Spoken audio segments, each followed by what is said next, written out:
বাংলাদেশের বাইরে পৃথিবীর বিভিন্ন প্রান্তে যেখান থেকে চ্যানেলে দেখছেন, আপনাদের সকলকে সাদর আমন্ত্রণ তৃতীয় মাত্রা দেখবার জন্য আর তৃতীয় মাত্রা কথা বলবার জন্য। আমার আজকের অতিথি আমার বাই বসা আছেন abnews24.com এর প্রধান সম্পাদক সুভা সিংহ রায়, ডানে রয়েছেন লিবারেল ডেমোক্রেটিক পার্টি এলডিপির যুগ্ম মহাসচিব সাদাত হোসেন সেলিম। স্বাগত দুজনকে আপনাদের স্টুডিওতে।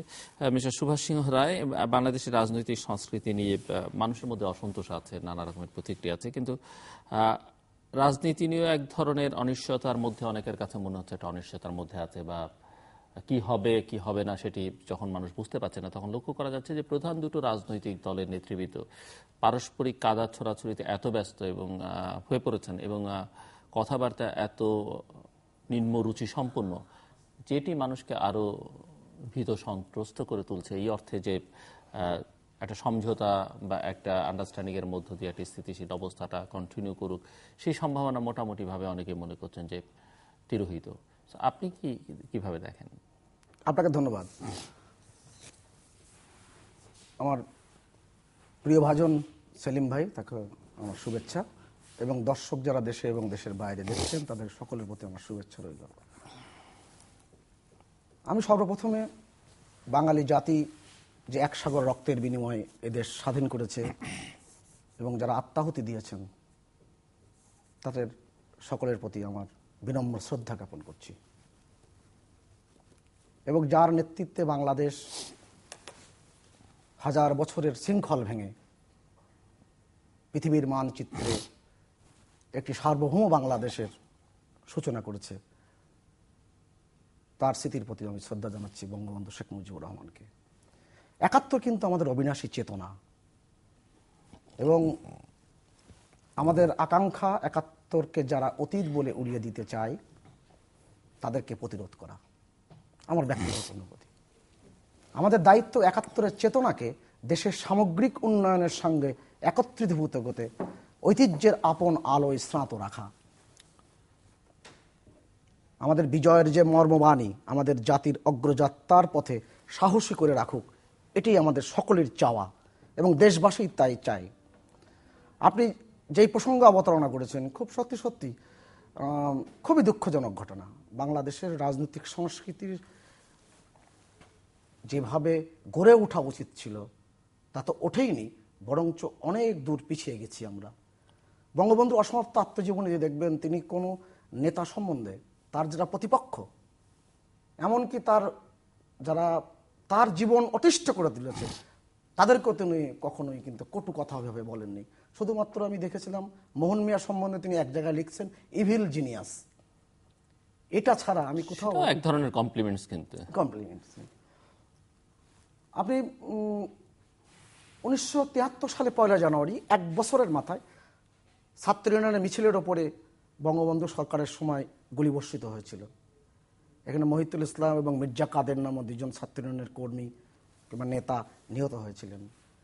এর পরবর্তীতে ছাত্র ইউনিয়ন তখন ডাকসুর মুজাহিদ ইসলাম সেলিম ভাই এবং সকলে মিলে বঙ্গবন্ধুর আজীবন সদস্যপদ ডাকসুর ছিঁড়ে ফেলেছিল, বঙ্গবন্ধুকে বেশ কটুভাবে আক্রমণ করেছিল। এক নেতা তার স্মৃতিচারণে লিখছেন যে তখনকার সাধারণ সম্পাদক জিল্লুর রহমানকে সকলে মিলে বললেন যে চলো বাতিলকরণের দক্ষিণ গেটে আমরা একটি জনসভা করব, ওখান থেকে ওই স্বেচ্ছাসেবক লীগের আয়োজনে তখনকার, যে আমরা এর প্রতিবাদ করব। এবং সবাই জিল্লুর রহমানকে বললেন যে আপনি বলবেন 24 ঘন্টার মধ্যে বঙ্গবন্ধুর কাছে যেয়ে যদি মাপ চাওয়া না হয় তাহলে কমিউনিস্ট পার্টির সাইনবোর্ড সারা বাংলাদেশে বিলীন করে দেওয়া হবে। কথা মতো কিন্তু দক্ষিণ গেটে জনসভা ঘটলো, তুমুল বৃষ্টিতে একটি মানুষও সরল না, কিন্তু জিল্লুর রহমান সাহেব তার প্রধানমন্ত্রীর বক্তৃতায় সবই বললেন যে 24 ঘন্টার মধ্যে বঙ্গবন্ধুর কাছে মাপ চেয়ে আসতে হবে, কিন্তু কমিউনিস্ট পার্টির সাইনবোর্ড ধুলায় মিশিয়ে দেওয়া হবে এ কথা তিনি বললেন না। এরপরে তার যে অতি উৎসাহী কর্মীরা সকলে মিলে তাকে ধরলেন জনসভার বলে যে আপনি এটা তো বললেন না, কথা তো ছিল, বলে না এটা রাজনৈতিক সংস্কৃতি নয়। তা আমরা যেন এই জায়গা থেকে অনেক পিছু উঠে গেছি। আমরা বাংলাদেশের অবাক বিস্ময় লক্ষ্য করি বাংলাদেশের জনগণ যে রাজনীতিবিদদের কাছ থেকে এমন এমন বাক্য নিক্ষেপ করেন, এমন এমন ওবায়দুল কাদেরের ভাষায় শব্দ বোমা বিভিন্ন জায়গায় নিক্ষিপ্ত হয়, এটা খুবই দুঃখজনক। আপনি কোনো কারণ নেই, আমার কাছে মাথায় ঢোকে না, কোনো কারণ নেই আপনি বঙ্গবন্ধুকে আপনি রাজাকার বলবেন, বঙ্গবন্ধুকে অবৈধ প্রধানমন্ত্রী বলবেন, বঙ্গবন্ধুকে যা ইচ্ছে না সেভাবে কথা বলবেন। সেটা কিন্তু বাংলাদেশের মানুষ এবং তার দলের কোনো নেতা কর্মী এটা মেনে নেয় বলে আমার মনে হয় না। এবং এতে কি হচ্ছে, এটার থেকে পাল্টা বক্তব্য আসছে, পাল্টা কথা আসছে, পাল্টা অনেক রকম কথাবার্তা বেরিয়ে আসছে। আপনি দেখুন, এই যে একটি বই বেরিয়েছিল যেখানে ঘটা করে জিয়াউর রহমান বাংলাদেশের প্রথম প্রেসিডেন্ট ও স্বাধীনতার ঘোষক, খুব ঘটা করে বইটা প্রকাশনা করা হয়েছিল তারেক রহমান সাহেবের লেখা যে বইটি। সেই বইতে তিনি এক জায়গায় লিখছেন, আমি জানি না কতটুকু সময় পাবো, তিনি এক জায়গায় তারেক রহমান সাহেব লিখছেন, ওনার বই, ওনার লেখা বই, উনি লিখছেন, আমার বক্তৃতায় ইতিহাসের ভিত্তিতে আমি কয়েকটি প্রসঙ্গ যুক্তি সহকারে উত্থাপন করেছিলাম। আমি বলেছিলাম শেখ মুজিব 7ই মার্চ কিংবা 25শে মার্চ কখনোই স্বাধীনতার ঘোষণা দেননি। স্বাধীনতার ঘোষণা দিয়েছিলেন তৎকালীন মেজর জিয়াউর রহমান। এই স্বাধীনতার ঘোষণাটিও তিনি নিজের হাতে লিখেছিলেন। আরও বলেছিলাম, জিয়াউর রহমান শুধু স্বাধীনতার ঘোষণাই দেননি, তিনিই ছিলেন বাংলাদেশের প্রথম প্রেসিডেন্ট। তিনি সেদিন স্বাধীনতার প্রথম ঘোষণাটি দিয়েছিলেন প্রেসিডেন্ট হিসেবে। আমি আরও বলেছিলাম, শেখ মুজিবুর রহমান স্বাধীনতার প্রথম অবৈধ প্রধানমন্ত্রী। বলেছিলাম, শেখ মুজিবুর রহমান 72 সালের 10 জানুয়ারি পাকিস্তানের পাসপোর্ট নিয়ে স্বাধীন বাংলাদেশে ফিরে বাংলাদেশের স্বাধীনতা, মুক্তিযুদ্ধ ও মুক্তিযুদ্ধের অপমান করেছেন। আমি ক, খ, গ এই তিনটি যদি আজকে দর্শকদের সামনে উপস্থাপন করি, আপনি 7ই মার্চ নিয়ে তার পিতা জিয়াউর রহমান একটি জাতির জন্ম, যে এই বিচিত্রায় ছাপা হয়েছে যে লেখাটি, তাহলে সেই লেখাটি কে লিখেছিলেন? সেই লেখাটি কে লিখেছিলেন? যেখানে স্পষ্ট করে তার পিতা জিয়াউর রহমান সাহেব বলছেন, আমরা 7ই মার্চে যখন এবারের সংগ্রাম, আমাদের মুক্তির সংগ্রাম, এবারের স্বাধীনতার সংগ্রাম, এটা যখন শুনি তখন আমরা গ্রিন সিগন্যাল পেয়ে যাই এবং আমরা ধরে নিয়েছি আমরা স্বাধীনতার জন্য লড়াইয়ের জন্য প্রস্তুত হচ্ছি। এবং সেটা তাই নয়, উনি 1 মার্চ থেকে যে অসহযোগ আন্দোলন, সেই আন্দোলনকে তো গ্রিন সিগন্যাল বলেছেন। স্বাধীনতার ঘোষণা দিয়েছিলেন তৎকালীন জিয়াউর রহমান। বিএনপি বঙ্গবন্ধুর মৃত্যুর পর থেকে ক্রমাগতভাবে এই চর্চাটি করেছে। 26শে মার্চ জিয়াউর রহমান সাহেব স্বাধীনতা ঘোষণা দিয়েছিলেন। আজকের বিএনপি আপনাদের মিডিয়ার এই দায়িত্বশীলতার কারণে, মিডিয়ার কারণে আজকে তারা 27শে মার্চ বলতে বাধ্য হয়েছে। 26শে মার্চে জিয়াউর রহমান সাহেব স্বাধীনতার যে ঘোষণাটি পাঠ করেছিলেন তিনি 26শে মার্চে করেননি। তিনি বলেছিলেন স্বাধীনতার অবৈধ প্রধানমন্ত্রী। আমার ধারণা, এই বইটি যখন উদ্বোধন করতে গিয়েছিলেন অধ্যাপক এমাজউদ্দিন স্যার, তিনি আমার খুব প্রিয় শিক্ষকদের একজন। আমি জানি না তিনি কিভাবে এটা মেনে নিলেন, কিভাবে তিনি এই কথাগুলো, যেখানে যেই বয়স সন্নিবেশতা আছে, সেই বই তিনি কিভাবে মেনে নিলেন। আপনি বলছেন যে এই কথাগুলো পরিস্থিতিকে আরো খারাপ করে তুলছে, অনেক কিছু ঘোলাটে করছে। আপনি এবং মির্জা ফখরুল ইসলাম আলমগীর, তিনি বাংলাদেশের মানুষের কাছে একজন ভদ্রলোক হিসেবে পরিচিত, অত্যন্ত জনপ্রিয় শিক্ষক ছিলেন তিনি। ঠাকুরগাঁতে অত্যন্ত জনপ্রিয় শিক্ষক, একটি সম্ভ্রান্ত পরিবারের সন্তান। তার পিতার ভূমিকা নিয়ে অনেকে অনেক কথা বলতে পারে, সেই ব্যাপারে আমি নাই বা গেলাম। 10ই জানুয়ারি পাকিস্তানের পাসপোর্ট নিয়ে বাংলাদেশে এসেছিলেন। এটা কি কখনো কোনোভাবে আজ পর্যন্ত কেউ কোনোদিন বলতে পেরেছে? এবং মির্জা ফখরুল ইসলাম আলমগীর এখানে যোগ করছেন, যা আমার খুব আহত করে। উনি বলছেন যে উনি ইতিহাসের তথ্যপাত্র বিশ্লেষণ করে, গবেষণা করে এই তথ্যগুলো নাকি বের করেছেন। বসুন্ধরা, তুমি দুভাগ হও, আমি আবার আসবো আপনার কাছে। আপনার উল্টো দিক থেকে একটু শুনে আসি মিস্টার সাদাত হোসেন সেলিম। হ্যাঁ, ধন্যবাদ আপনাকে। আপনার মাধ্যমে চ্যানেলের সকল দর্শকদেরকে ধন্যবাদ জানাচ্ছি। আসলে যে বিষয়টি এখন আমাদের মধ্যে আলোচিত হচ্ছে, যে আমাদের রাজনৈতিক সংস্কৃতি তো আমাদের একদিনেই কিন্তু এত অধপতিত হয়নি। আমাদের রাজনৈতিক সংস্কৃতিটা ধীরে ধীরে কিন্তু অধপতিত হচ্ছে এবং আজকে মানুষজন খুব উদ্বেগ প্রকাশ করছে যে অদূর ভবিষ্যতে আমাদের এই রাজনৈতিক সংস্কৃতি অথবা এই যে বাক্য বানটি কোন পর্যায়ে গিয়ে পৌঁছবে। দেখুন, এখানে আমার অত্যন্ত প্রিয় সুভাষ সিংহ রায় প্রথমে যেটা বলেছেন, মুক্তিযুদ্ধের চেতনা এবং 71, আমি বাংলাদেশের একটি অংশ, বিশেষ করে যারা আওয়ামী লীগের সাথে রাজনীতির সাথে জড়িত, তারা 71 সালকে তাদের নিজস্ব সম্পত্তি মনে করে এবং মুক্তিযুদ্ধের চেতনা বলতে ওনাদের নিজস্ব বিশ্বাসটাকে যখন যেরকম পারে ব্যাখ্যা করে। 71 নিয়ে বাংলাদেশে কোনো মানুষের মধ্যে কোনো দ্বিধাবিভক্তি নেই, 71 নিয়ে কোনো মানুষের মধ্যে কোনো রকমের সন্দেহ নেই। 71 আমাদের বিজয়, 71 আমাদের চেতনা, 71 আমাদের মূল্যবোধ। যেহেতু বিষয়টি রাজনৈতিক একটি আপনার যুদ্ধ ছিল, বিষয়টি একটি রাজনৈতিক সিদ্ধান্ত ছিল, গুটি কয়েকজন লোক, অল্প, খুবই কম, সীমিত সংখ্যক লোক সেটা বিরোধিতা করেছে, কিন্তু সে বিরোধিতা হালে পানি পায়নি। পরবর্তীকালে দেখুন মুক্তিযুদ্ধের চেতনা বলতে আমি যেটা বুঝি, কারণ আমি 69-এ গণ আন্দোলন একজন সক্রিয় কর্মী ছিলাম, 71 সালে মুক্তিযুদ্ধ একদম খুব কাছে থেকে দেখার সৌভাগ্য আমার হয়েছে। 71, 69, 70-এর সময় আমরা যেটা দেখেছি পাকিস্তানিদের শোষণ, অর্থনৈতিক যে বৈষম্য, এই অর্থনৈতিক বৈষম্যের বিরুদ্ধেই কিন্তু আমাদের লড়াই এবং সংগ্রাম ছিল। এবং পরবর্তীকালে যখন তারা গণতন্ত্রের গলার টুটি চেপে ধরতে চেয়েছিল এবং সংখ্যাগরিষ্ঠের মতামতকে উপেক্ষা করে যখন তারা আপনার জনমতের বিপক্ষে অবস্থান নিয়েছে, তখনই কিন্তু আমরা মুক্তিযুদ্ধে ঝাঁপিয়ে পড়েছি। এবং সেক্ষেত্রে আমরা 71-এর চেতনাকে বুঝি যে আমাদের একটা শোষণহীন সমাজ, একটা গণতান্ত্রিক সমাজ এবং অর্থনৈতিক মুক্তির লক্ষ্যে আমাদের এগিয়ে যাওয়াটাকে আমরা 71-এর চেতনা বুঝি। দেখুন রাজনৈতিক সংস্কৃতি এখনকার দিনে তো আমরা এক সময় আমাদের এখন অনেকে জীবিত আছেন, অনেকে প্রয়াত হয়েছেন। যেমন অধ্যাপক মুজাফর আহমদ একজন এখন জীবিত রাজনীতিবিদ, কিন্তু সক্রিয় না। ওনার বক্তব্যের মধ্যে কিন্তু খুব শানিত ভাষায় কিন্তু উনি প্রতিপক্ষকে আক্রমণ করতেন, কিন্তু একটি অস্থির বাক্য থাকতেন না, একটিও অস্থির বাক্য থাকতেন। কিন্তু তিনি প্রতিপক্ষকে অত্যন্ত জোরালো যুক্তিসঙ্গত ভাষায় কথা বলতেন এবং ওনার বক্তব্যের মধ্যে যারা শ্রোতা ছিলেন তারা একদিকে উত্তেজিত হতেন, আরেকদিকে তারা খুব হাসতে হাসতে কিন্তু তাদের পেটে খিলতে হয়ে যেত। মরহুম মশিউর রহমান জাদু মিয়া অত্যন্ত চমৎকার একজন বক্তা ছিলেন, জনগণকে উত্তেজিত করতে পারতেন, জনগণকে হাসাতে পারতেন, প্রতিপক্ষকে তীব্র বাক্যবান দিয়ে ঘায়েল করতেন, কিন্তু তার মধ্যে ছিল প্রচণ্ড শালীনতা। এমনকি মিজানুর রহমান চৌধুরীর বক্তব্য, শাহিদুর রহমানের বক্তব্য, এদের বক্তব্য আমরা দেখেছি যে তারা তাদের যে বক্তব্যটাকে শালীনভাবে উপস্থাপন করে। এই সংস্কৃতির কিন্তু একদিনে এই অবস্থায় যায়নি। এখন যে বিষয়টি সুবর্দ সামনে নিয়ে এসছেন, আমরা এর আলোচনা করতে না চলে আলোচনাটা যেটা হয়ে যাচ্ছে সেটা হলো যে ইদানিংকালে তারেক রহমান সাহেব যে বক্তব্যগুলো দিচ্ছেন, এই বক্তব্যের বিপরীতে আমি এই দিনও যেটা ধরুন পত্রপত্রিকা দেখলাম যে তিনি একটা আলোচনা সভায়, স্বাধীনতা দিবস বলে একটা আলোচনা সভায় কয়েকটি বইয়ের রেফারেন্স কিন্তু দেখেছে। তার মধ্যে আমার একটা মনে আছে আপনার অলি আহাদ সাহেবের বই, 1945 থেকে 75 সাল পর্যন্ত বইয়ের কয়েকটি তথ্য তুলে ধরেছেন এবং অন্যান্য বইয়ের তথ্য তুলে ধরেছেন।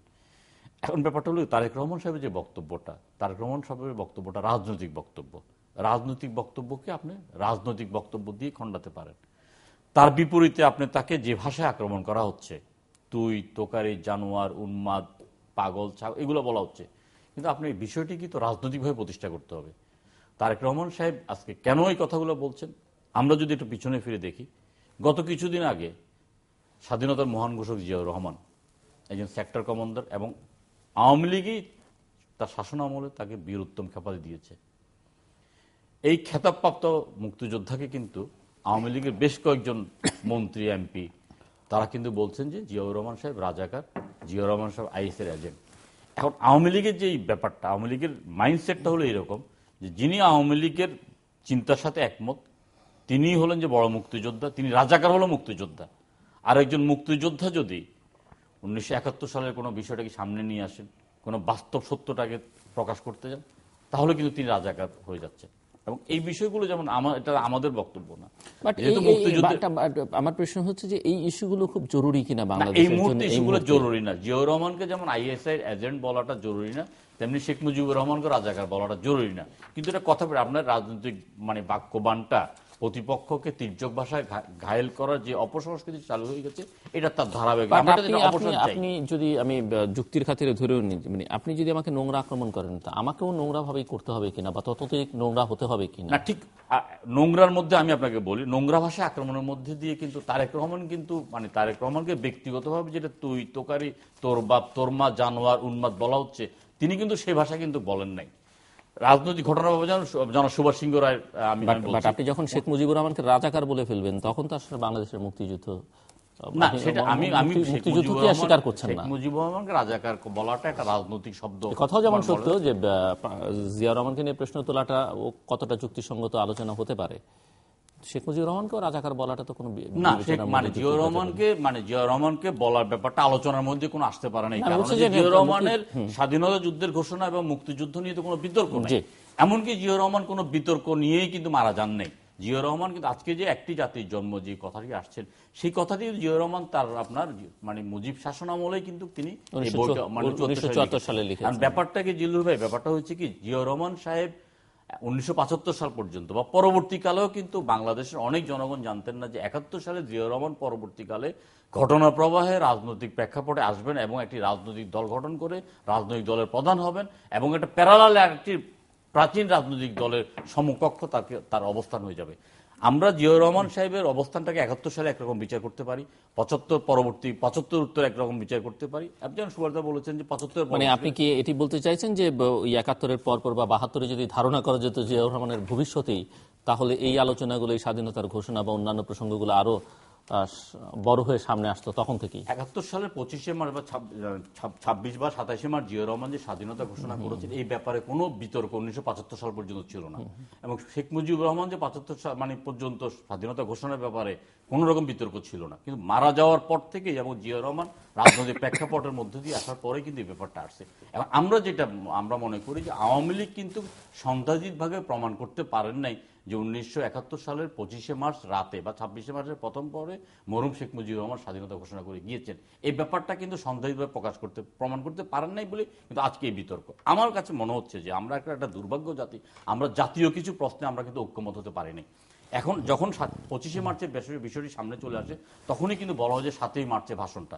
এখন আওয়ামী লীগের সিদ্ধান্ত নিতে হবে যে আওয়ামী লীগ কোনটাকে ধারণ করবেন, 25শে মার্চের রাতের ঘটনা প্রবাহকে ধারণ করবেন, না 7ই মার্চের সেই ভাষণটাকে তারা স্বাধীনতার ঘোষণা বলে বলবেন। দোনোটার মধ্যে দিয়ে তারা কিন্তু মাঝে মাঝে কিন্তু দোনোটা জগা খিচুড়ি করে ফেলেন। যাই হোক, এই বিষয়গুলো চাইতো আমিও মনে করি যে এই মুহূর্তে বাংলাদেশের সামনে যে সংকটটা, এই সংকটটাকে থেকে আমরা কিভাবে উত্তরণ ঘটাবো, আমরা সেই বিষয়টি নিয়ে আলোচনা করাটাই আমার কাছে মনে হচ্ছে। যেমন গত কয়েকদিন যাবৎ আপনার এই যে পত্র পত্রিকায় বিভিন্নভাবে দেখছি দেশের আর্থিক যে সংকটটা, এই সংকটটা দূরীভূত করাটা আমাদের জন্য জরুরি। কর্মসংস্থানের বিষয়টি আমাদের চিন্তা করাটা জরুরি। সর্বোপরি রাজনৈতিক ময়দানে যে অশনি সংকটটা, এই অশনি সংকটটাকে আমরা যথাযথভাবে মোকাবিলা করে একটা রাজনৈতিক সুষ্ঠু গতি প্রকৃতি গতি প্রবাহ সৃষ্টি করাটাই কিন্তু আমাদের জন্য জরুরি। কিন্তু আমরা জিনিসটাকে অনেক সময় ক্ষমতাসীনরাও যেমন জনগণের দৃষ্টিটাকে অন্যদিকে ঘুরিয়ে নেওয়ার জন্য প্রতিনিয়ত একটার পর একটা ইস্যু সৃষ্টি করে যাচ্ছে, তেমনিভাবে বিরোধী দলও কিন্তু জনগণের সংকটকে সামনে নিয়ে এসে যথাযথভাবে আন্দোলন গড়ে তুলতে পারছে না। এই কথাটাই বাস্তব।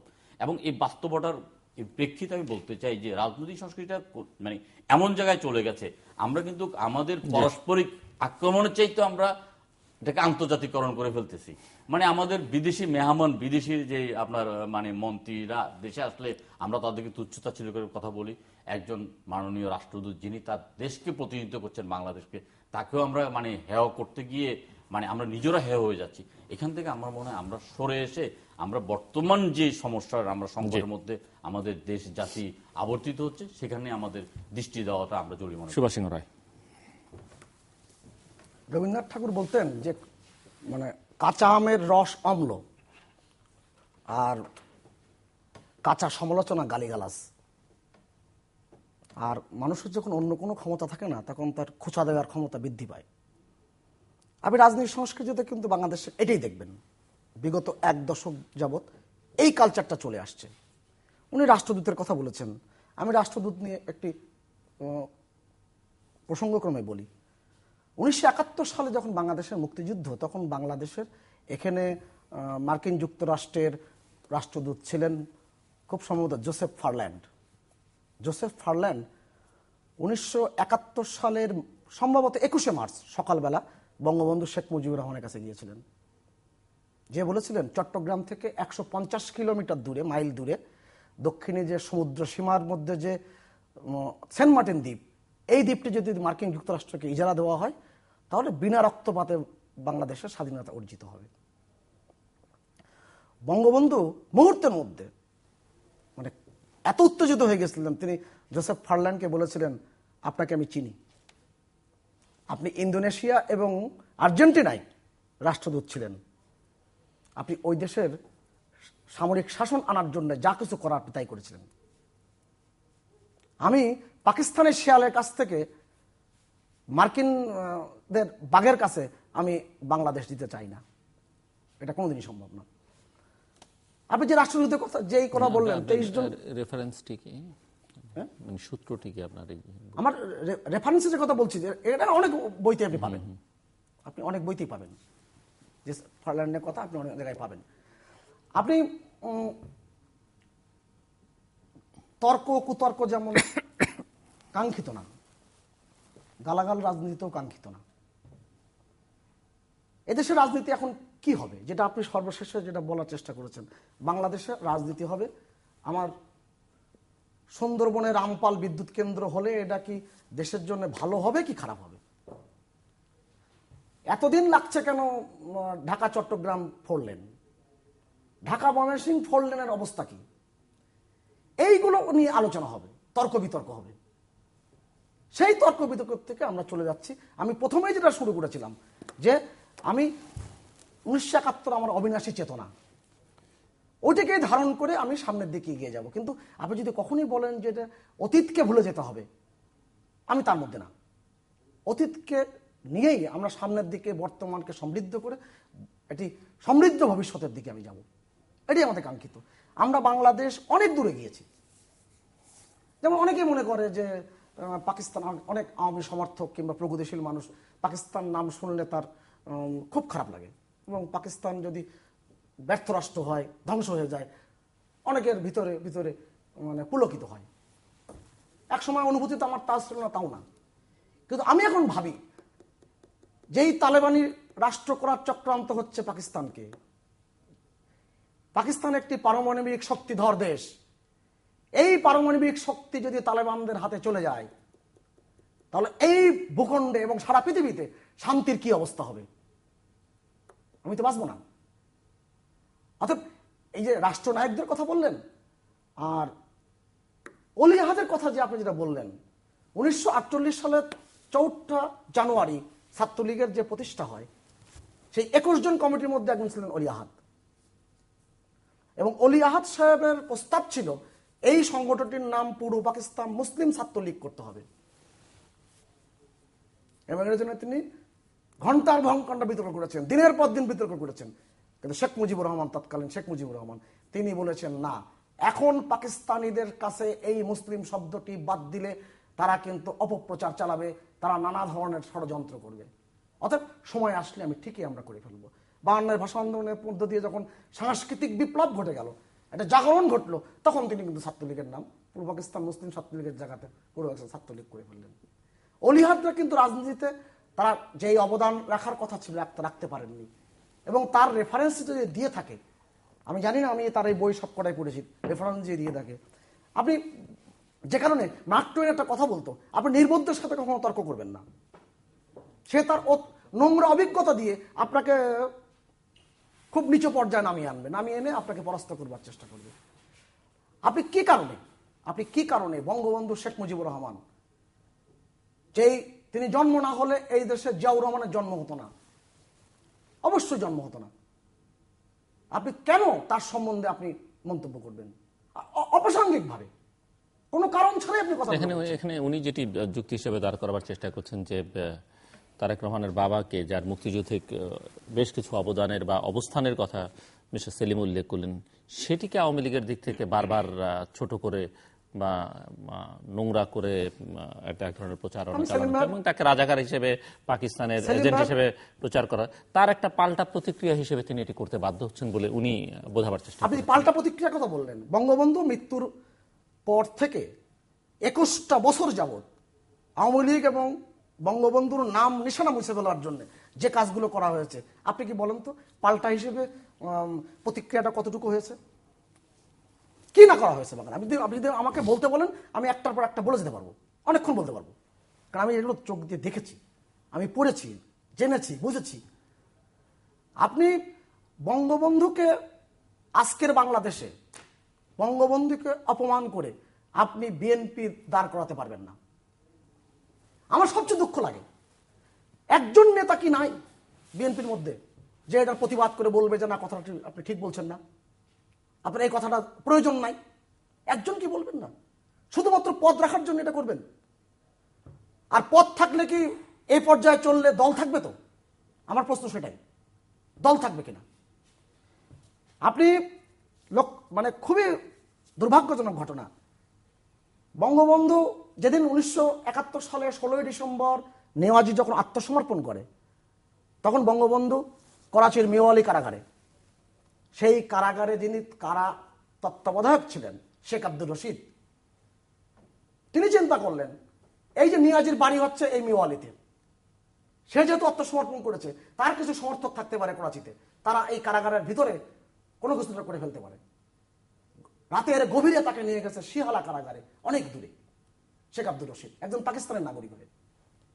যেই শেখ মুজিবুর রহমান 1947 সালের 15ই আগস্ট যখন ভারত ভাগ হয়, তার 2.5 মাস আগে তিনি কলকাতার বেকার হোস্টেলে তার বন্ধুদের নিয়ে আলোচনা করে বলছেন যে যেই দেশটি জন্য আমি লড়াই করেছি, পাকিস্তান আন্দোলন করেছি, পাকিস্তানের জন্য লড়াই করেছি, এই যে ভাগ হচ্ছে এটা আমার পাকিস্তান দেশ না, আমার চলে যেতে হবে বাংলাদেশে। 2.5 মাস আগে। আর আপনি সেই লোকটাকে বলছেন আপনি রাজাকার, আর সেটা কি আপনি কাবার দিচ্ছেন একজন পণ্ডিত ব্যক্তি, একজন সুশীল মানুষ হিসেবে খ্যাত মির্জা ফখরুল ইসলাম আলমগীর, আপনি বলছেন যে তিনি ইতিহাস থেকে ঘটে উনি গবেষণা করে এটা বের করেছেন। আর 71 সালে 7ই মার্চে কি ঘটেছে আপনি বলছেন সন্দেহাতীতভাবে প্রমাণ করতে পারেনি। সারা পৃথিবীতে রাজনীতি নিয়ে যারা গবেষণা করে, 7 মার্চ না, উনি 25 মার্চের কথা বলছেন। 7 মার্চ 25 মার্চ সব করে বলছেন 25 মার্চে। এটা কিন্তু আর একটা লম্বা টকশোর দরকার যে 25 মার্চকে স্বাধীনতা বঙ্গবন্ধু ঘোষণা করেছিলেন কি করেছিলেন না। 25 মার্চে পুরো মার্চটা উত্তাল একটি মার্চ ছিল, পুরো মার্চটা দৌড়িয়ে গেছে 32 নম্বরের দিকে। আর সেই সময় আপনি যখনই এই তর্কগুলো তুলবেন, আমি তো মনে করি যে রাজনীতিতে যারা বাংলাদেশের এখন যে পর্যায়ে গিয়েছে, বাংলাদেশের মানুষ কিন্তু এগিয়ে গেছে, বাংলাদেশের মানুষ কিন্তু বুঝতে শিখেছে। আপনি দেখেন 16 ডিসেম্বরে এবারের যে কটা পত্রিকা বেরিয়েছে, 3-4টা পত্রিকা বাদে সব কটা পত্রিকা আমি খুব গভীর মনোযোগ দিয়ে দিয়েছি। প্রত্যেকটা পত্রিকা লিখেছে এই 44 আমরা 43 বছর যে পার করলাম, স্বাধীনতা 43 বছর, এই 44তম বিজয় দিবসের প্রাককালে পত্রিকাগুলো শিরোনাম করেছে যে আমরা পাকিস্তান থেকে কত দূরে এগিয়ে গেছি, আমরা শিক্ষায়, দীক্ষায়, সামাজিক সূচকে, অর্থনীতিতে কত দূর আমরা এগিয়ে গেছি। প্রায় কিন্তু জিল্লুর ভাই একটা কথা বলেন যে আমরা অনেক দূরে যেতে পারতাম এই কুরাজনীতি, কুসংস্কৃতি এবং কুতর্কগুলো যদি না থাকতো।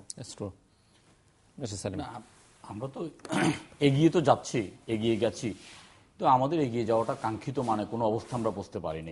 আমরা তো গত 43 বছর আরো অনেক দূরে এগোতে পারতাম, আমরা এগোতে পারিনি। এখন দেখুন, কার জন্ম না হলে কার জন্ম হতো না, এটা আপনার নিজস্ব একটা বিশ্বাসের ব্যাপার। আমি মনে করি আপনার বিশ্বাস আপনার কাছে, আমার বিশ্বাস আমার কাছে। আপনার বিশ্বাসকে আমি সম্মান করব, আমার বিশ্বাসকেও আপনি সম্মান করুন। আমার বিশ্বাসটাকে, আপনার বিশ্বাসটা আপনি আমার উপর চাপিয়ে দেওয়ার চেষ্টা করাটাই কিন্তু হয়ে যাবে যে এটা অপচেষ্টা। একটা ইতিহাসের কিন্তু প্রত্যেকটার একটা নিজস্ব প্রেক্ষাপট আছে, এবং ইতিহাস কিন্তু আজকে সমকালীন ইতিহাস রচনা করাটা অথবা সমকালীন ইতিহাস সম্বন্ধে বক্তব্য রাখাটা খুবই কঠিন ব্যাপার। 20, 50, 100, 200 বছর পরে অনেক সময় সঠিক ইতিহাসটা বেরিয়ে আসে। এখন দেখুন, আমরা কিন্তু নেতাকে নেতার আসনে বসাতে চাই, আমরা নেতাকে কিন্তু দেবতার আসনে বসাতে চাই না। কোনো নেতাই কিন্তু দোষ ত্রুটির ঊর্ধ্বে নয়। আমরা যদি বলি যে 15ই মার্চ থেকে 25শে মার্চ পর্যন্ত তৎকালীন নেতৃবৃন্দ যতটা মেধা, প্রজ্ঞার, যোগ্যতার দরকার ছিল আমরা সেটা দিতে পারিনি, এটা আমার বিশ্বাস। আপনি এটা বিশ্বাস নাও করতে পারেন। আমি যদি বলি যে স্বাধীনোত্তর বাংলাদেশে 72 থেকে 75 সাল পর্যন্ত আমাদের রাজনৈতিক নেতৃত্ব যতটা মেধা, যোগ্যতা, দক্ষতার সাথে রাষ্ট্র পরিচালনা করার দরকার ছিল সেটা করতে পারেনি। আমি যদি বলি 72 থেকে 72 পর্যন্ত তৎকালীন বিরোধী দল যেভাবে আপনার দেশের উন্নয়নের জন্য অথবা গঠনমূলক বিরোধিতা করা দরকার ছিল সেটা করতে পারে নাই, সেটা আমার বিশ্বাস। আমরা এও দেখি 72 থেকে 75 সাল পর্যন্ত তৎকালীন স্বাধীন সার্বভৌম দেশটাকে অস্থিতিশীল করার জন্য, রাজনীতিটাকে আপনার অস্ত্রের ঝনঝানি করার জন্য, রাজনীতিটাকে পেশি শক্তি আনানোর জন্য যারা সবচেয়ে বেশি দায়ী তারা এখন কিন্তু এই সরকারের সবচেয়ে বড় শরীর। এটা ইতিহাসটাকে কিন্তু আমরা খণ্ডিত করে দেখলে হবে না, ইতিহাসকে দেখতে হবে আমাদের ইতিহাসের চোখ থেকে। এখন দেখুন, হঠাৎ করে উনি আজকে 21শে মার্চের একটি বক্তব্য, আমেরিকান রাষ্ট্রদূতের বক্তব্য নিয়ে এসছেন, এটা আমি আগে কখনো শুনি নাই। মানে 25শে মার্চ নিয়ে অসংখ্য ছোট গল্প রচিত হয়েছে, কিন্তু আমরা এই ছোট গল্প থেকে কিন্তু একটা গল্প সাজাতে পারিনি, এটা আমাদের ব্যর্থতা। আমি মনে করি যে এখান থেকে আমরা সব প্রত্যেকটা ব্যাপারে আমাদের একটা জাতীয় ঐক্যমতের দরকার ছিল। মুক্তিযুদ্ধটাকে আমরা কতটা হেয় করে ফেলছি আপনি দেখুন। মুক্তিযুদ্ধের জন্য আমরা যে ক্রেডিট দিচ্ছি সেখানে পর্যন্ত আমরা আমাদের যে মানে চস্যবৃত্তিটা এটা থেকে আমরা বিরত থাকতে পারিনি। মুক্তিযুদ্ধটাকে আমরা কতটা কলঙ্কিত করছি দেখুন। এই সার্টিফিকেট যারা অত্যন্ত উঁচু স্তরের একজন লোক সামান্য 1-2 বছর চাকরির জন্য মুক্তিযোদ্ধাটাকে কুলুষিত করছে। আমরা সেই মুক্তিযোদ্ধাটা কিন্তু ধারণ করতে পারছি না। দেখুন জিল্লুর ভাই, আমার কাছে একটা দুঃখ লাগে এই কারণে যে আওয়ামী লীগ সরকার ক্ষমতায় আছে এবং তারা সকাল বিকাল দুপুর রাত্রে মুক্তিযুদ্ধ চেতনা বলে আমি বলি মুক্তিযুদ্ধ চেতনা যদিও বাংলাদেশের মাটিতে অসংখ্য মুক্তিযোদ্ধা বিভিন্ন বিচ্ছিন্নভাবে আপনার সমাহিত হয়ে আছে। আপনি সমস্ত মুক্তিযোদ্ধাটা একটা জায়গায় করেন, নো ম্যানস ল্যান্ডে 3000 মুক্তিযোদ্ধার আপনার কবর আছে। সেখান থেকে আপনারা এখন পর্যন্ত আজকে 43 বছরে সেখান থেকে উঠে এনে আমরা সময় আমি একটু এখান থেকে বেরিয়ে যেতে চাই। আলোচনাটা করেছেন এখন দেশের পরিস্থিতি, সুব্রত যে আলোচনা করেছেন, আমি প্রায়ই কথাটা বলি আসলে আমরা যদি আলোচনা করতে পারতাম ঢাকা চিটং 4 লেন সমাপ্ত হয়ে গেছে, এখন আমাদের 8 লেন করা দরকার। আজকে ঢাকা চিটং এ আপনার দ্রুতগামী ট্রেন 4 ঘন্টা আসতেছে, আমরা বুলেট ট্রেন দিলে 1 ঘন্টা আসতে পারতাম। বুলেট ট্রেনটা কি 1 ঘন্টারটা হবে? সেটা কি জাপান থেকে আমাদের সাহায্য নেওয়া দরকার না চীন থেকে নেওয়া দরকার? আমরা এই আলোচনাগুলো করতে পারছি না। দেশের অবস্থাটা যে কত একটা নীরব দুর্ভিক্ষ অথবা একটা নীরব একটা আপনার অর্থনৈতিক সংকট চলছে। আজকে একটা পত্রিকা একটা হেডিং দিয়েছে যে আমি কয়েকদিন ধরে গত 1-2 মাস ধরে বিভিন্ন আপনাকে অনেক কিছু বলছেন, কিন্তু এই বোধটা যে জনগণের মধ্যে আছে বা জনগণকে প্রতিবাদ বা প্রতিরোধের জায়গায় নামানোর জন্য যে কাজটা করণীয় সেটি করতে পারছেন না কেন? না, সেটি করতে আপনারা তো কিছুদিন পর পর বলছেন এই শুরু হচ্ছে, এই আন্দোলন হচ্ছে, এর মধ্যে এই ঘটনা ঘটবে, ওর মধ্যে এই ঘটনা ঘটবে। না, দেখুন ঘটনা কোন সময় ঘটে যায়। আমরা কিন্তু আপনার মার্চের 1971 সালে মার্চের মাসে 1 তারিখে বেলা 12টার আগে আমরা জানতে পারতাম না ঘটনা কোন দিকে ঘটবে। বেলা 12টার পরেই যখন আমরা শুনলাম যে জাতীয় পরিষদের অধিবেশন স্থগিত করা হয়েছে, তখনই এই বারুদ স্ফুলিং এর মতো একটি দিয়াশালের কাঠির মতো সমস্ত জাতি জেগে উঠেছে। এখানে যে ব্যাপারটা দেখুন, ব্যাপারটা হলো যে কি আমরা আন্দোলন সংগ্রামে জনগণকে সম্পৃক্ত করে অবশ্যই আন্দোলন সংগ্রাম করব। আমাদের আন্দোলনটা তো সশস্ত্র আন্দোলন নয়, আমাদের আন্দোলনটা তো রাষ্ট্রীয় শক্তি দখল করার, রাষ্ট্রীয় আপনার শক্তিটাকে আমরা দখল করব এই আন্দোলনটা নয়। আমাদের আন্দোলনটা তো আমরা কোনো আপনার রাষ্ট্রীয় বাহিনীর বিরুদ্ধে আন্দোলনটা না। আমাদের আন্দোলনের ছোট্ট একটি দিক, সেটা হলো আমরা জনগণের ভোটাধিকার, যেটা এই সরকার জনগণের ভোটাধিকার কেড়ে নিয়েছে। ভোটারবিহীন নির্বাচনের মাধ্যমে, একটা তামাশার নির্বাচনের মাধ্যমে রাষ্ট্র পরিচালিত হচ্ছে। সেখানে আমাদের বক্তব্য, আমরা চাই সকলের অংশগ্রহণের মধ্যে একটা নির্বাচন। এই নির্বাচনের জন্য আমরা বলছি যে যেহেতু একটা নির্বাচন পদ্ধতিটাকে ঠিক করার জন্য, একটা সর্বজন গ্রহণযোগ্য একটা নির্বাচন করার জন্য একটা সংলাপ করা দরকার।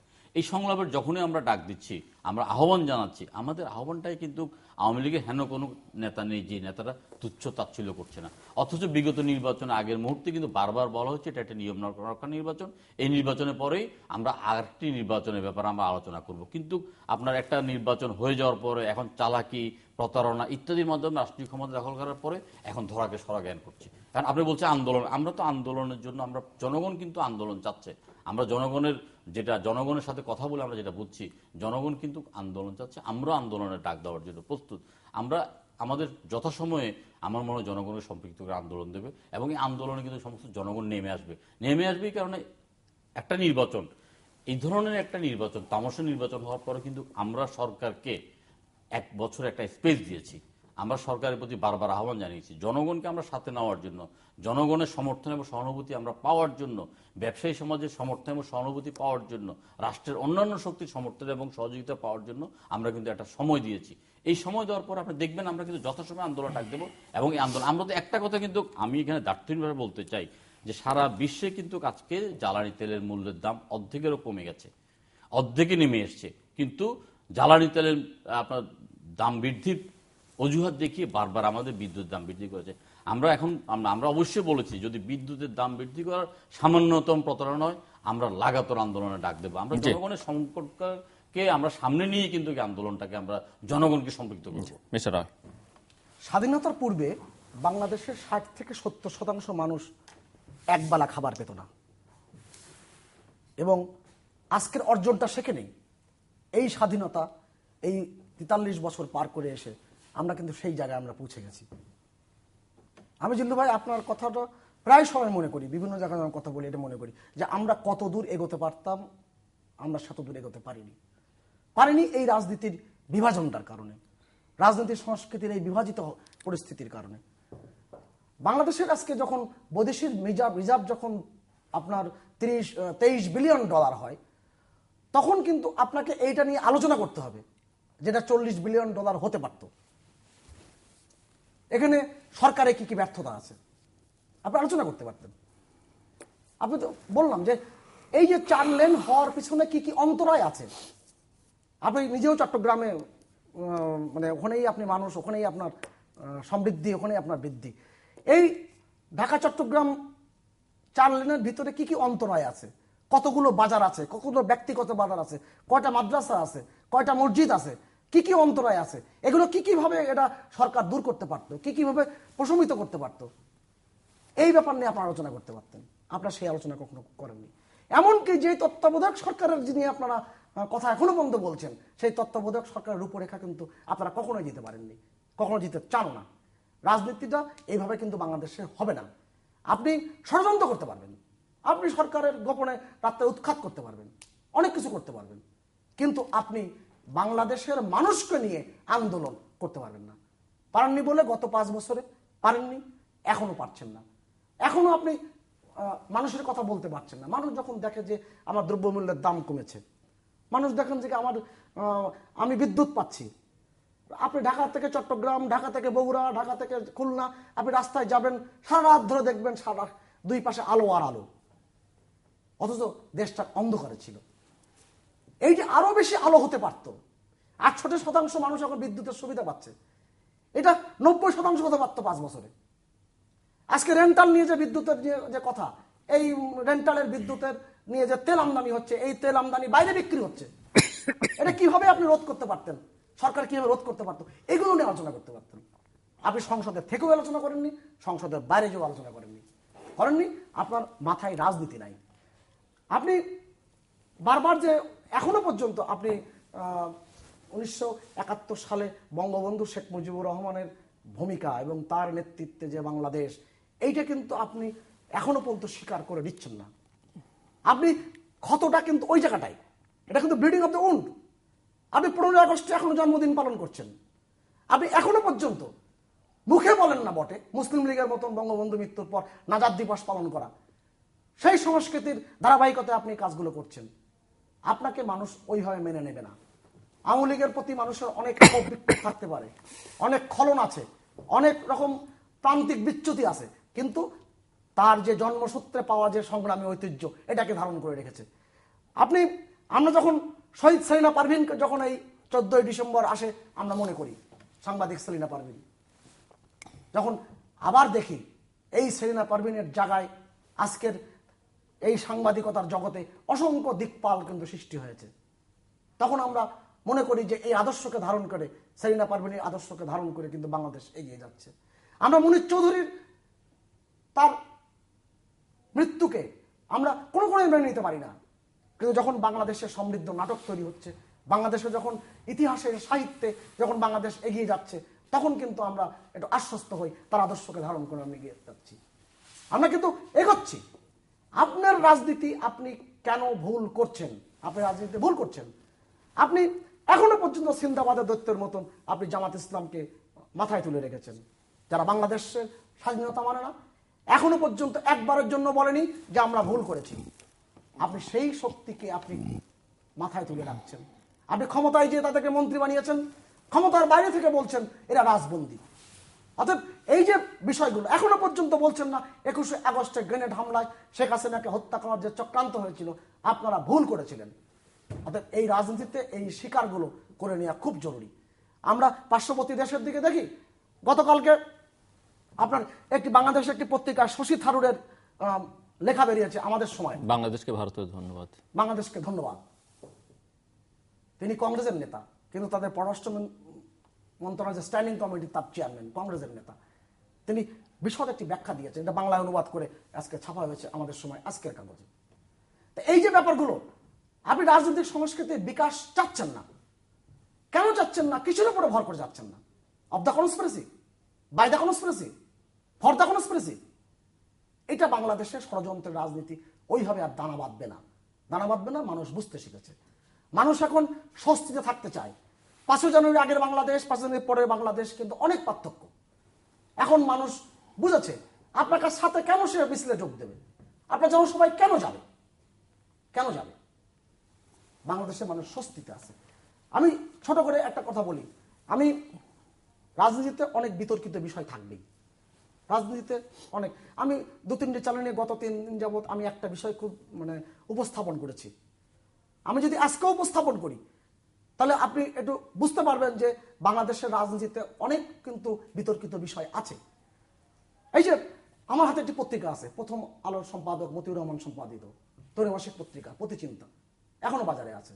সেখানে মোখলেসুর রহমান সেদু মিয়া, আপনি যে মশিউর রহমান জাদু মিয়ার কথা বললেন, জাদু মিয়ার বড় ভাই, যিনি তাকে রাজনীতিতে পিছন দিক দিয়ে সবসময় সাপোর্ট করেছেন, সবসময় তিনি এগিয়ে নিয়ে গেছেন, তিনি লিখছেন পৃষ্ঠা নম্বর 118, লিখছেন জিয়াউর রহমান কিন্তু বাংলা লিখতে পড়তে জানতেন না। তিনি শেষের দিকে যা কিছু সই করতেন সেটা শুধু করতেন বাংলায় জিয়া লিখে। আপনারা যদি তার স্বাক্ষর করা ফাইল ইত্যাদি দেখেন তাহলে এই ব্যাপারটা লক্ষ্য করবেন। করাচিতে তিনি লেখাপড়া শিখেছেন, যৎসামান্য বাংলা বলতে পারতেন, বাংলা লেখাপড়া তিনি কিছুই জানতেন না। প্রথম দিকে তিনি যে বাংলায় বক্তৃতা দিতেন সেগুলো উর্দুতে লিখতেন, লিখে তারপর তাই দেখে দেখে ভাষণ দিতেন। এই যে মোখলেসুর রহমান সেদু মিয়া সাক্ষাৎকার নিয়েছেন সর্দার ফজলুল করিম এবং মোস্তফা নুরুল ইসলাম, আর এই পত্রিকার সম্পাদনা পরিষদ দেশে বিদেশের সমস্ত সমৃদ্ধ মানুষগুলো। আমি এই কারণে বলছি, আপনি এই প্রসঙ্গ যদি আজকে খুবই একটা না এই প্রসঙ্গ যদি আপনি কথা বলতে চান অবশ্যই কথা বলুন, না না আপনি বলুন। আমলের যখন বলে, আমরা যখন বলি 7ই মার্চের কথা, জিয়াউর রহমান সাহেব তার একটি জাতের জন্মে লিখেছেন যে 7ই মার্চে আমরা গ্রিন সিগন্যাল পেয়েছি, তখন আমার কাছে কিন্তু সন্দেহের জায়গা থাকে। এখানে বলা হচ্ছে যে তিনি উর্দুতে লিখে বাংলায় বক্তৃতা করতেন, তাহলে ওই যে 7ই মার্চের উপর লিখেছিলেন ওটাও কি তিনি উর্দুতে লিখে বাংলায় অনুবাদ করে করিয়েছিলেন কিনা? তাহলে এই যে আমি আসছি আপনার এই কাছে, বিষয়গুলো কিন্তু আমরা শেষের দিকে সাজাত হোসেন দেখুন, সাদিক। এখন তো সময় খুব কম। আমি প্রথমে একটা কথা বলি, জিয়া রহমান সাহেব 1980 সালে চট্টগ্রাম বিভাগে জাতীয়তাবাদী ছাত্রদলের একটা সম্মেলন চট্টগ্রাম আলমা সিনেমা হলে হয়েছে, সেই সম্মেলনটা আমি পরিচালনা করেছি, আমি মঞ্চে ছিলাম। জিয়া রহমান সাহেব তার হাতে লেখা লিখে অনেকগুলো পয়েন্ট লিখেছেন, বাংলায় লিখেছেন, উর্দুতে লেখেন নেই, এবং সেটা দেখে দেখে বক্তব্য দিয়েছেন সেই পয়েন্টগুলো ধরে ধরে, এবং সেই কাগজটা আমাদের কাছে অনেকদিন পর্যন্ত ছিল। এটা একটা মিথ্যাচার। এখন কথা হলো যে অনেকেই মানে মিথ্যাচারটাকে এমন ভাবে লিখেছে, এখন এই সিধু মিয়া এই কথাটা লিখে উনি কাকে খুশি করতে চাচ্ছেন এটা কোনো বিষয় না। জিয়া রহমান সাহেব চমৎকার বাংলা বলতে পারতেন, লিখতে পারতেন। আমার ছেলে ইংলিশ মিডিয়ামে পড়ে, আমি যখন বলতাম আমাকে যেটা তুমি চিটং কবে যাবা, আমি 29 তারিখ বলে বাবা ইংরেজিতে বলো, আমি 29 বলে সে বুঝতে পারতো, কিন্তু এখন কিন্তু বুঝে। এটা কিন্তু দোষের কিছু নয় যদি সেই লেখাপড়াটা ইংলিশ মিডিয়ামে করে বাংলা কম জানে, কিন্তু এটা এই মুহূর্তে জিয়া রহমান উর্দুতে ভাষা লিখে বাংলা বলতেন, এগুলো একদম চরম মিথ্যাচার। এগুলোর ব্যাপারে ইয়ে করার আমি কোনো ইয়ে নেই। এখন দেখুন, মানুষ, আপনি বলছেন যে মানুষ মেনে নেবে না, মানুষ মেনে নেবে কি নেবে না এটা সুযোগ প্রমাণের সুযোগ তো আপনারা আমাদেরকে দেন নাই। আমরা যতটা প্রমাণের সুযোগ পেয়েছি 2008 সালের জাতীয় সংসদ নির্বাচনের পরে বাংলাদেশে যতগুলো সিটি কর্পোরেশন নির্বাচন হয়েছে প্রত্যেকটা নির্বাচনে আওয়ামী লীগ চরমভাবে পরাজিত হয়েছে। এমনকি দ্বিতীয় গোপালগঞ্জ খ্যাত আপনার টঙ্গীর নির্বাচনে চরমভাবে পরাজিত হয়েছে, রাষ্ট্রের সমস্ত শক্তি সেখানে ঝাঁপিয়ে পড়ার পরও। আপনারা এটা দেখার পরে কিন্তু নির্বাচন নামে একটা তামাশা করেছে, নির্বাচন করতেন নেই। জনগণ আজকে কাকে চায়? আপনারা তো অনেক কাজ করেছেন বলছেন, জনগণ যদি আপনাদেরকে চায় তাহলে একটা নিরপেক্ষ নির্বাচনের ব্যবস্থা করুন, দেখুন জনগণ কাকে চায়। এখন যেটা জনগণ এগিয়ে যাচ্ছে, স্বপ্রণোদিতভাবে এগিয়ে যাচ্ছে, ব্যবসায়ী সমাজ এগিয়ে যাচ্ছে, স্বপ্রণোদিতভাবে এগিয়ে যাচ্ছে, এখানে রাষ্ট্রীয় পৃষ্ঠপোষকতা অনুপস্থিত। আমি গত কয়েকদিন যাবৎ একটি আপনার ওই মোবাইল টেলিফোন কোম্পানির একটা বিজ্ঞাপন দেখছি, বিজ্ঞাপন দেখে আমি শিউরে উঠছি, এবং আমি ধারণা করতে পারছি না এই বিজ্ঞাপন প্রচারের পরে আদৌ সরকার কি বাংলাদেশে আছে কিনা। বাংলাদেশ সরকার নামে একটা সরকার থাকলে এই বিজ্ঞাপনটা প্রচারিত হতো না। 16 ডিসেম্বর উপলক্ষে মুক্তি স্টোরের খোলার ব্যাপারে যে বিজ্ঞাপনটা বর্তমান বাংলাদেশের প্রতিচ্ছবি বহন করছে। কিরকম প্রতিচ্ছবি? আমরা দেখছি যে বিজ্ঞাপনে দেখা যাচ্ছে একজন সবল ব্যক্তি দুর্বল ব্যক্তিকে আঘাত করছেন, বিজ্ঞাপনে দেখা যাচ্ছে যে একজন মহিলাকে আপনার অপমানিত করছেন, বিজ্ঞাপনে দেখা যাচ্ছে চাঁদার অভাবে আপনার দরজা আপনার মুক্তিযোদ্ধার দোকান বন্ধ করে দিচ্ছে। সেখানে কিন্তু জনগণের প্রতিবাদ করছে, সেখানে কিন্তু ওই যে যারা নির্যাতিত মানুষ কিন্তু কোনো রাষ্ট্রের কাছে আশ্রয় পায় নাই, রাষ্ট্র তার পাশে দাঁড়ায় নেই। এটাই কিন্তু আজকে বাংলাদেশের বাস্তব চিত্র। বাংলাদেশ যেটা এগিয়ে যাচ্ছে নিজস্ব দিকে এগিয়ে যাচ্ছে।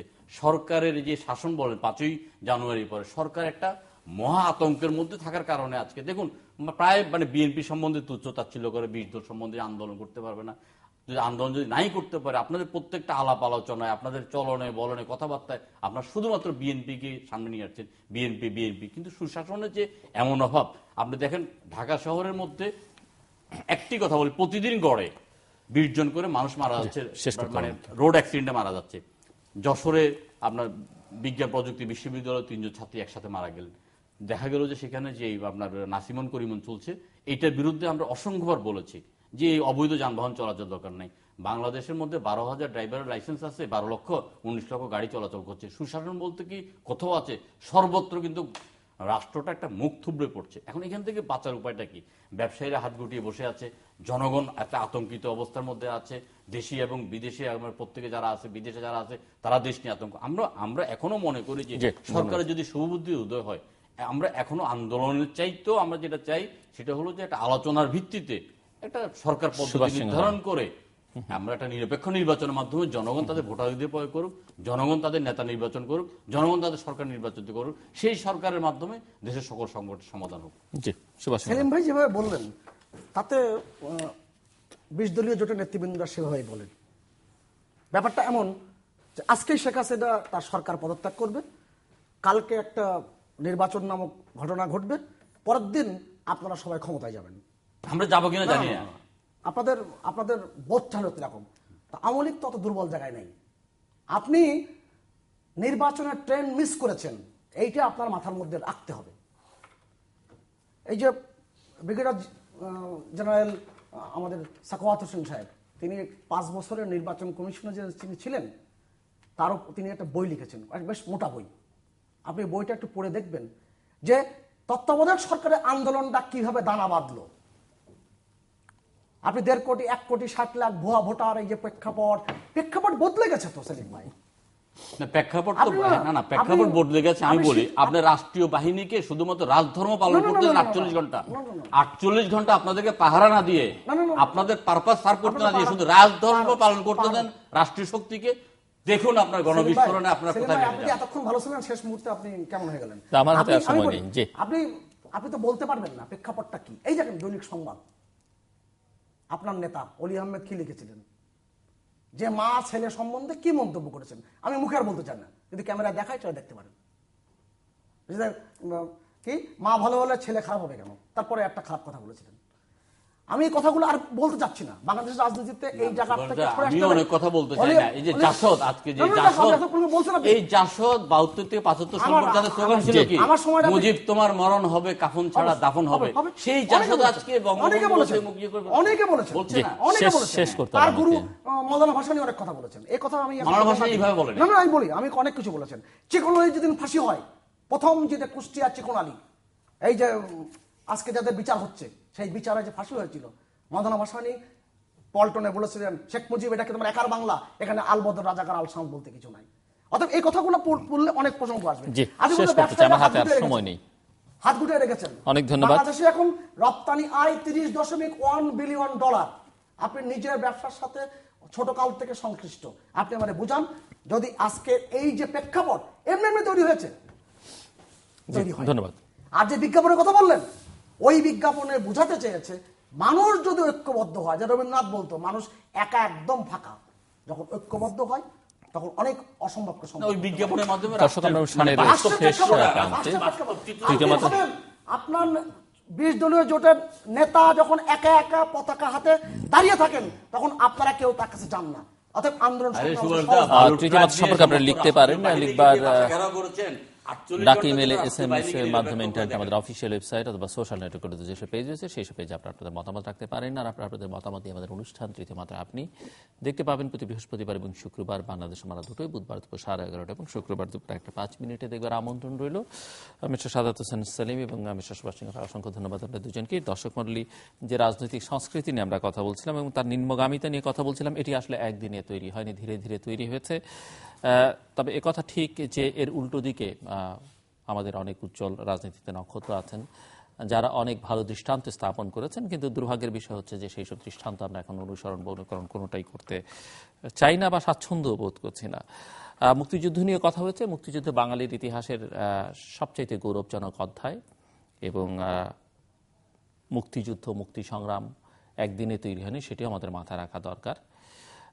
কোনো একজনের জন্য তৈরি হয়নি, সেটিও যেমন মাথায় রাখা দরকার। তবে এর একজন নেতা ছিলেন, এটিকে গোটা বাঙালি জাতিকে ঐক্যবদ্ধ তিনি করেছেন, অনুপ্রাণিত করেছেন, উৎসাহিত করেছেন এবং তার অনুপস্থিতিও তাকে বেশ বড় মাপের একজন নেতা হিসেবে এবং তাকেই মানুষ অনুপ্রেরণা হিসেবে মুক্তিযুদ্ধের সময় বিবেচনায় নিয়েছে, এটি মাথায় রাখতে হবে।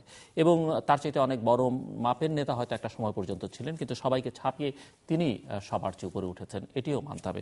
এবং তাকে ছোট করবার মধ্য দিয়ে আসলে মুক্তিযুদ্ধকেই খাটো করে দেখা হয়, এটি যেমন সত্য। আবার পাশাপাশি মুক্তিযুদ্ধে আরও অনেকের অনেক রকমের অবদান ছিল।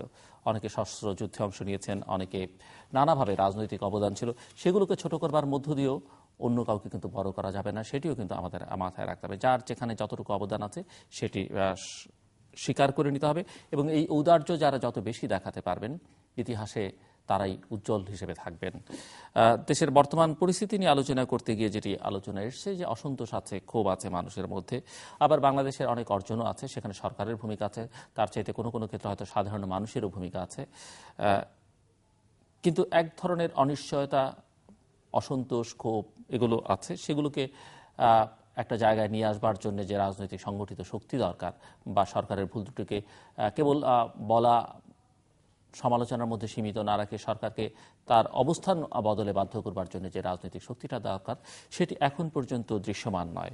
অন্যদিকে সরকার তার অবস্থান কতটা বদলাবে, রাজনৈতিক প্রতিপক্ষের কলাকৌশলের কাছে নিজেকে কতটা সামলে নিয়ে নিজে উদার হয়ে গণতান্ত্রিক মনা হয়ে নিজে কতটা নিজের অবস্থান বদলাবে, সেটিও তাদের বিবেচ্য বিষয়। কিন্তু মানুষ চায় প্রত্যেকে যার যেরকমভাবে ব্যবহার করা দরকার, যেরকম আচরণ করা দরকার, যে পথে চলা দরকার সে পথে যেন সে চলে।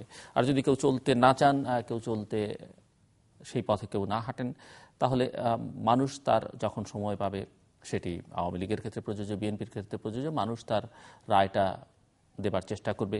প্রকৃতি আছে, প্রকৃতি তার শাস্তিটা যার যা প্রাপ্য কিন্তু একটা সময় গিয়ে দেয়, সেটিও যেন আমাদের রাজনৈতিক নেতৃত্ব সবসময় মাথায় রাখেন। দর্শক, আমাদের সঙ্গে থাকবার জন্য অসংখ্য ধন্যবাদ।